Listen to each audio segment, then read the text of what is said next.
जय हिंद बच्चों। आज हम लोग जा रहे हैं न्यूक्लियाई चैप्टर का पढ़ने रेडियो एक्टिव डीके।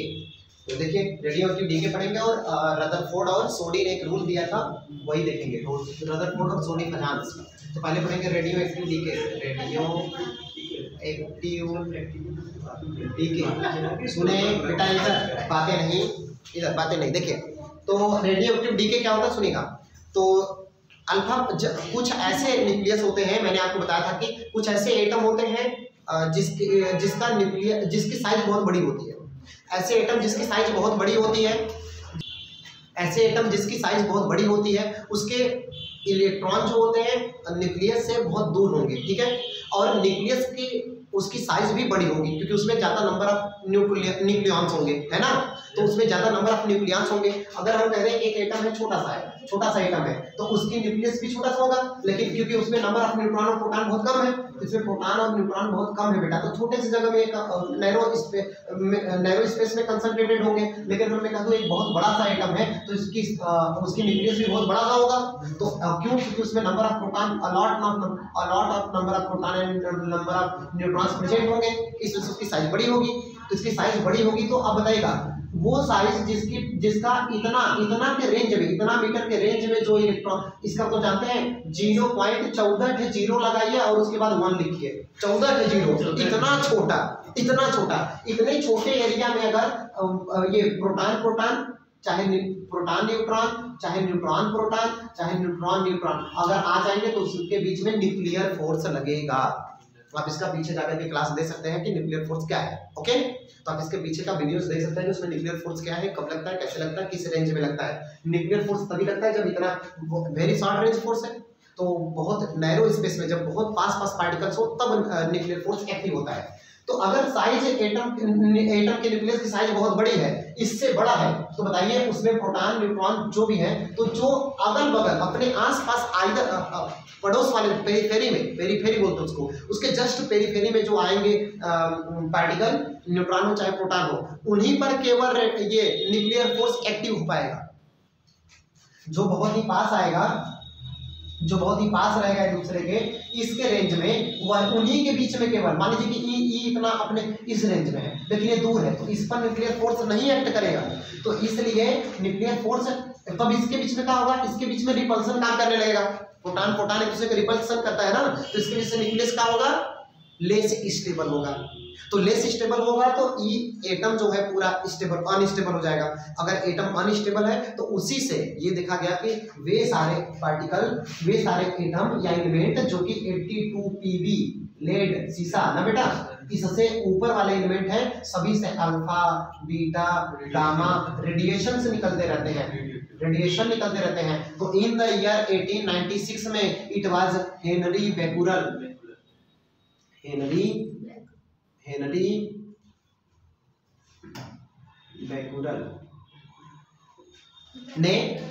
ने देखो स्पेलिंग वगैरह अपना देख लेना, ठीक है ना। तो ये हेनरी बेकुरल ने इसको सबसे पहले ऑब्जर्व किया था, ओके। अब आइए समझते हैं इसमें।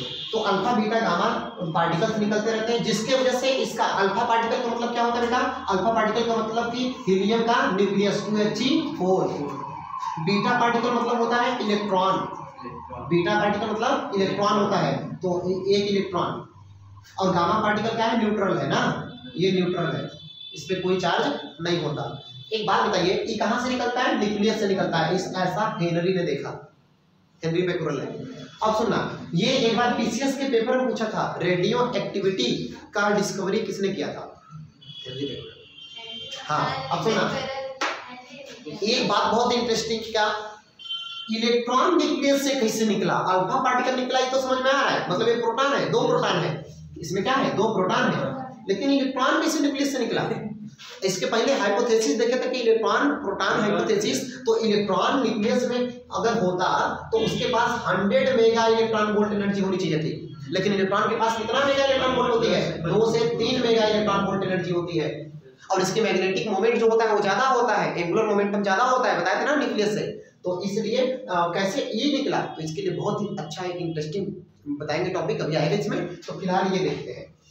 तो बताइएगा अल्फा बीटा रेडिएशन से निकलते रहते हैं, ऐसा इस जोन देखा जिसको क्या कहते हैं, रेडियो एक्टिव डीके कहते हैं। तो रेडियो एक्टिव डीके क्या है, डिसइंटीग्रेशन ऑफ डिसइंटीग्रेशन माने ब्रेक कर जाना, डीके हो जाना, टूट जाना, खत्म होना, नष्ट होना।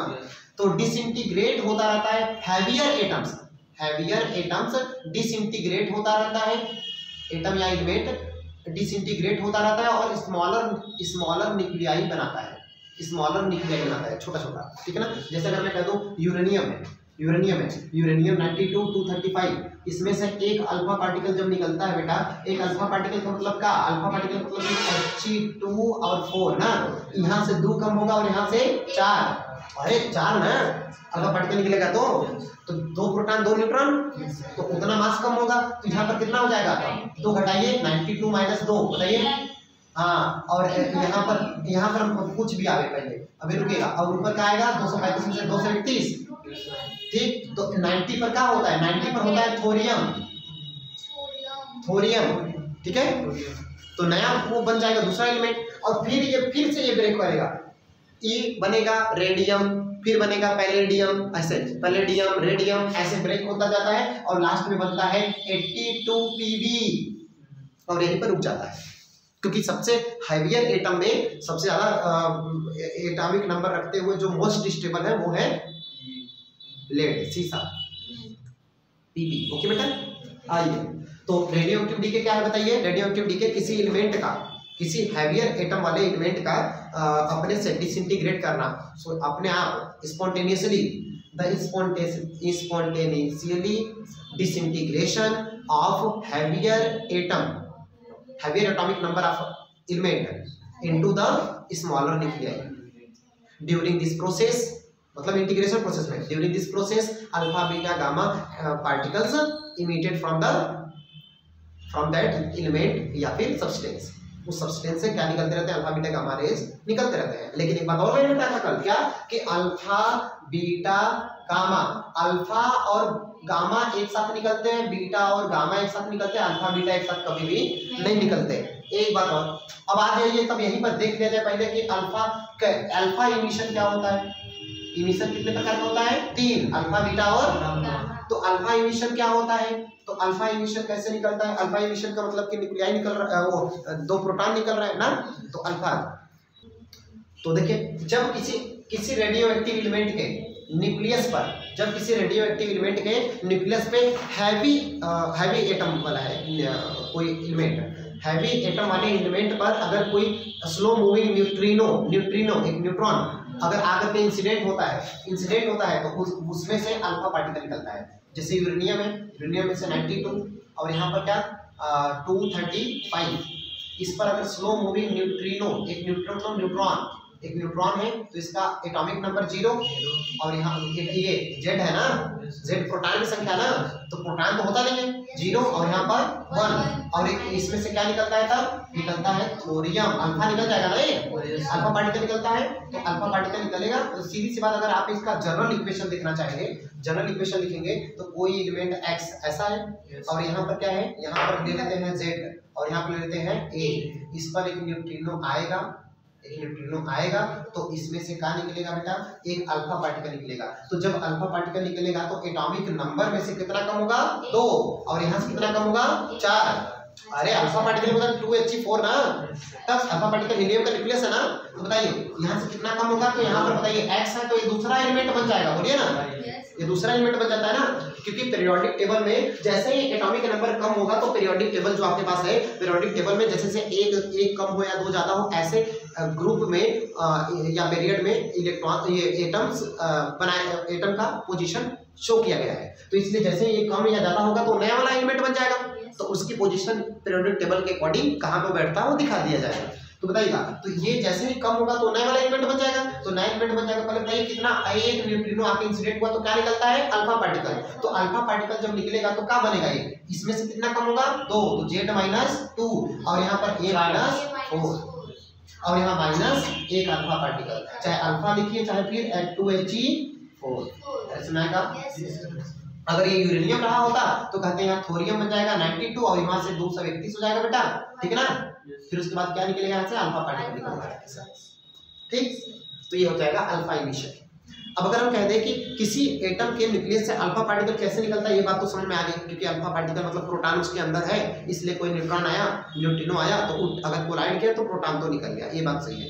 इलेक्ट्रॉन कहाँ से है कि नहीं? तो इलेक्ट्रॉन कैसे आता है, तो इन सबसे इलेक्ट्रॉन के बारे में कंसेप्ट दिया गया, पाउली ने दिया था। पाउली नहीं, इसके बारे में बताता शायद पाउली था ना, पाउली ही था मेरे ख्याल से, पाउली ही था नहीं, ठीक है। तो फिर सुनिए, इन्होंने कहा था क्या कि उस समय एक इलेक्ट्रॉन, जब इलेक्ट्रॉन ये बीटा पार्टिकल इमिट होता है तो उस समय एक न्यूट्रॉन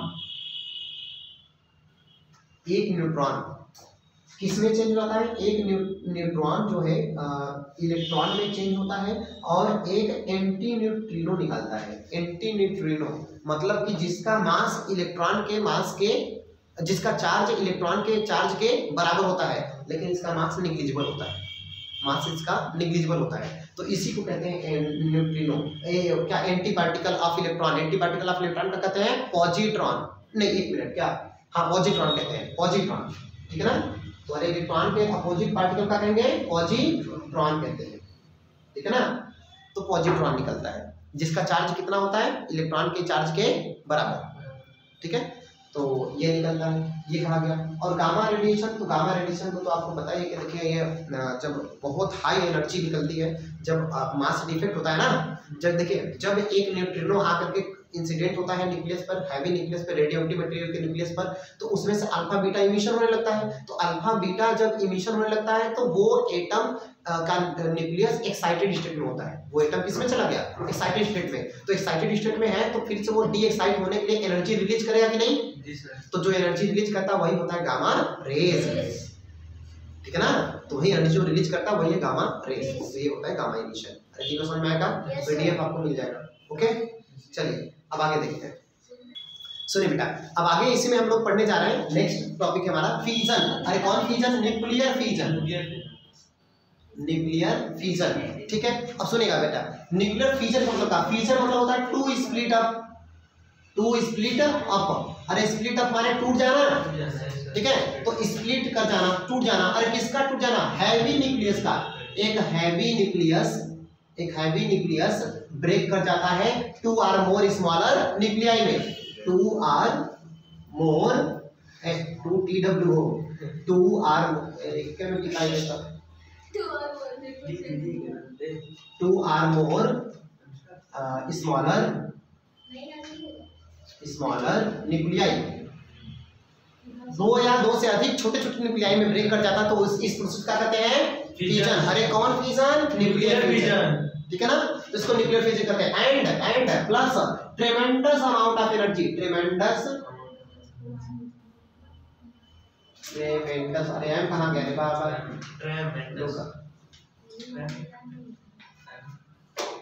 आगे जोड़ लिया, ट्रेमेंडस amount of energy will be release. अरे बहुत ज्यादा एनर्जी रिलीज होती है and everything will be destroyed. What is the nuclear fission? Nuclear fission is the breaking or splitting up of a heavy nuclei into the two or more smaller nuclei, and in this process tremendous amount of energy will be released and everything will be destroyed because of the thousands and thousands degree temperature will be raised at that particular place. So this process is used in the atom bomb. Item bomb नहीं दिलाता sir, atom bomb इधर, nuclear bomb यही तो काम करता है। Atom bomb इधर सुनिए, एटम में इधर एटम बम जो आप कहते हैं, एटम बम में न्यूक्लियर फिजन ही कराया जाता है, और जिसको आप न्यूक्लियर बम कर रहे हैं ना वो एटम बम ही है, एटम बम ही है, उसी को न्यूक्लियर बम आप कहते हैं, क्योंकि एटम बम पर ही उसमें न्यूक्लियर फिजन करा जाता है। ये छोटा बड़ा हो सकता है जैसा कि अब बनाया जाए उसके अकॉर्डिंग, हाँ वही है। और हाँ एक और होता है हाइड्रोजन बम होता है, तो हाइड्रोजन बम अभी बताएंगे, अभी बताते हैं, बनाना नहीं सिखाएंगे। क्या हुआ, क्लास खत्म हो गया, पढ़ लिए 12th पास, हाँ गुरुजी के पीछे, हाँ चल हाई ले हाइड्रोजन ला गुरुजी, दक्षिणा नहीं ले, ठीक, हाँ कहानी है खत्म, ठीक। तो सुनो बेटा इधर सुनेगा। तो ये फिजन समझ में आया ना, fission is the process of splitting of a heavy nuclei into the two or more smaller nuclei, and in this process tremendous amount of energy will be released and everything will be destroyed at that particular area. वो depend करता है कि उसमें जो material लगाया गया है, uranium या रेडियो एक्टिव मटेरियल है, वो मटेरियल की अमाउंट, सब्सटेंस की अमाउंट कितनी है। अरे 6 अगस्त एंड 9 अगस्त ऑफ 1945 हिरोशिमा और नागासाकी जापान पे एक लिटिल बॉय, छोटा लड़का, फैटमैन, मोटका आदमी, इबम का नाम था हाँ इबम का नाम था। जापान बना के रखा था, अमेरिका बना के रखा था अपने पास। अब उसका प्रैक्टिकल नहीं किया था, तब से जापान उस पे अटैक इन्वेजन कर दिया उसके हवाई आइलैंड पर, इंडिया वो उसके यूएसए के अमेरिका के हवाई आइलैंड पर आक्रमण कर दिया, मार दिया 200-250 जहाज। उस समय अमेरिका खत्म। अमेरिका बस वो क्या किया, बम बनाया था, प्रैक्टिकल जारी कर दिया है ना। प्रैक्टिकल किया नहीं था उसका, जाके देखे क्या होता है, टिप दिए। ठीक है ना, सुनिए तो क्या हुआ कि ट्रेमेंडस अमाउंट ऑफ एनर्जी निकलती है, क्योंकि उसमें चेन रिएक्शन होता है। कैसे भी दिखाते हैं, दिखाते हैं यहाँ पर। तो heavy nuclei two or more smaller nuclei break कर जाएगा, लेकिन कब ब्रेक करेगा, कंडीशन जब कोई स्लो मूविंग न्यूट्रिनो, एक न्यूट्रिनो अगर मूव करते हुए आए और उसके न्यूक्लियाई पर टकरा जाए, इंसिडेंट हो जाए। तो सुनना, तो यहाँ पर हम लिखते हैं, यहाँ पर मान लेते हैं एक न्यूक्लियस है, ये कोई न्यूक्लियस है, पेरेंट एटम है, पेरेंट एटम का कोई एक एटम है, उसका ये न्यूक्लियस है। इस न्यूक्लियस पर एक स्लो मूविंग ऐसे कोई एक न्यूट्रिनो है, न्यूट्रॉन है ना, न्यूट्रिनो चलो n से बना देते हैं, N01 ना, आया और इस पर ऐसे स्ट्राइक कर गया, तो ये क्या हो जाता है, दो पार्ट में डिवाइड हो जाता है, दो पार्ट में डिवाइड हो जाता है। ठीक है, तो ये दो पार्ट में डिवाइड हो गया। प्लस 3 0 and 1 तीन न्यूट्रिनो ये इमिट कराता है, निकालता है, और 3 को मतलब अगर ऐसे हम इसको चाहें तो यहीं पर बनाना चाहें इतना निकालेगा। अगर हम कह दें इसी को दिखाना चाहें तो यहाँ से ऐसे दिखा सकते हैं कि ऐसे 3 न्यूट्रिनो निकलेगा। कैसे दिखाऊं, एक हटा करके दिखाते हैं, रुकिए। यहाँ से फिर 3 न्यूट्रिनो ऐसे निकलेगा, ऐसे निकलेगा, ऐसे निकलेगा, फिर ये फर्दर फिर से 3 न्यूट्रिनो निकालता है, फिर ये 3 निकालेगा, फिर ये 3 निकालेगा, फिर ये 3 निकालेगा, फिर ये 3 निकालेगा, सब में 3 3 3 3। ठीक, ऐसे निकलता जाएगा बेटा। ठीक, और 1 मिनट, ये चेन रिएक्शन है, अनकंट्रोल्ड चेन रिएक्शन। इसको अब कंट्रोल नहीं कर सकते। एक बार हम बम पटक दिए वहां पर, न्यूक्लियर बम ले जाए, 2 बल्टी पानी मार के खत्म, अच्छा कुछ नहीं होगा ना, कोई फर्क नहीं पड़ेगा। ठीक, एक फर्क पड़ेगा, हम बना सकते हैं, ठीक है ना, हम बना सकते हैं, लेकिन उस पर रिसर्च करना पड़ेगा आपको ना। ये सुना क्या समझते हैं, इधर सुनना मजाक नहीं कर रहे हैं, सुनो। अगर उसी समय नहीं, मजाक नहीं कर रहे हैं, सुनो पहले, लेकिन ये बहुत टफ होगा, अब इतने इजी नहीं है, लेकिन इतना इजी नहीं है। सुनो, एटम बम जब एक्सप्लोज करता है, जहां पर या न्यूक्लियर बम जब एक्सप्लोज कराया जाता है, वहां पर ग्रेफाइट को अगर तुरंत एक्सप्लोज कराया जाए बहुत ज्यादा उसी अमाउंट में से, तो न्यूक्लियर बम का इम्पैक्ट 0 हो जाएगा या कम हो जाएगा। कैसे, अब वो ग्रेफाइट से निकलते हैं जो ये न्यूट्रिनो को, जो इसमें न्यूट्रिनो निकले हुए हैं ना रेडियो एक्टिव मटेरियल से एटम बम में, उस न्यूट्रिनो को ग्रेफाइट ट्रैप कर लेता है, पकड़ लेता है।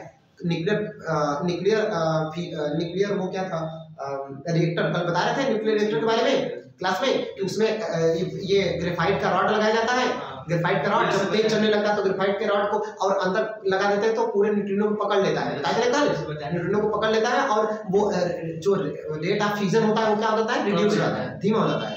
इसलिए ये नहीं कि मशीन तेज चला तो जाकर धीमा कर दिया, ऐसा कुछ नहीं होगा न्यूक्लियर फ्यूजन में। चेरनोबिल बताया था ना, यूक्रेन वाला, तब वो अनकंट्रोल चलने लगता है एकदम, अगर नहीं कंट्रोल कर पाए तो सब टिक गया, फाड़ गया, एकदम पूरा उड़ जाएगा, एकदम निकल पावर प्लांट ही उड़ जाएगा। तो इसलिए उसमें रॉड लगाए जाते हैं ग्रेफाइट के, तो उसी को ग्रेफाइट के रॉड क्या करता है, न्यूट्रिनो जो ये निकल रहे हैं ना, इसको ट्रैप कर लेता है, पकड़ लेता है, तो एक रेट ऑफ रिएक्शन कम हो जाएगा। जो अनकंट्रोल था थोड़ा कंट्रोल्ड मैनर में होने लगा। एक बात और याद रखना, चेन न्यूक्लियर फ्यूजन को कम करने के लिए, इसके रेट को घटाने के लिए 2 चीज का यूज करते हैं, या तो ग्रेफाइट का यूज करेंगे या तो फिर D2O। इसको कहते हैं हैवी वाटर, वाटर पानी, ठीक है, D2O। अगर इसको यूज करते हैं तो ये भी न्यूट्रिनो को पकड़ लेके बैठ जाता है, छोड़ भी नहीं करता। तो इसलिए न्यूट्रिनो जब तक रहेगा नहीं, अरे न्यूट्रिनो आया है तब ने एक्सप्लोज किया है, अगर जब न्यूट्रिनो रहेगा ही नहीं तो इसका मटेरियल भले जो बचा हुआ है रेडियो एक्टिव, ये ब्रेक ही नहीं हो पाएगा। ठीक है ना। अगर मैं कह दूं ये मान लीजिए कि ये थोरियम है, थोरियम है, पहले इसके यूरेनियम था, यूरेनियम से अल्फा पार्टिकल निकला है, थोरियम बन गया है, तो थोरियम है। तो थोरियम फिर बदलता है तो किसमें जाता है, क्रिप्टॉन में, और उसके बाद क्या बनता है, बेरिलियम 56 है ना, कल बताया था ना, और क्रिप्टॉन कितना 36। ठीक है, ये 144। अब इसको क्या करना, थोरियम में से इसमें माइनस करना, 156 बेटा ई था पहले, ये यूरेनियम था 92 और 235। इस पे जैसे ही ये आएगा बताओ कितना आएगा, यहाँ कितना बढ़ेगा, 0 जोड़ दो, इसमें 0 जोड़ो 92 रहेगा, यहाँ जोड़ो एक को जोड़ो 236। तो यही वाला यूरेनियम काम देता है, सुनो 236 हो जाएगा। तो ए बेटा ए जब ये जुड़ेगा तो ये कौन सा यूरेनियम बनेगा पहले बताइए, इसके बीच में पहले बनेगा यूरेनियम 92 236। यही वाला यूरेनियम फिर ब्रेक करता है, यही वाला यूरेनियम तो काम करता है एटम बम में। ये यूरेनियम हमारे इंडिया में नहीं निकलता है यूरेनियम, लेकिन ये बम वाला जो यूरेनियम है इसको चाहिए तो बाहर से मंगाना पड़ेगा, इंडिया में नहीं मिलता उतना। सबसे ज्यादा यूरेनियम पूरे वर्ल्ड में कजाकिस्तान में है। हाँ कजाकिस्तान में अभी डील करने वाले हम सोच रहे हैं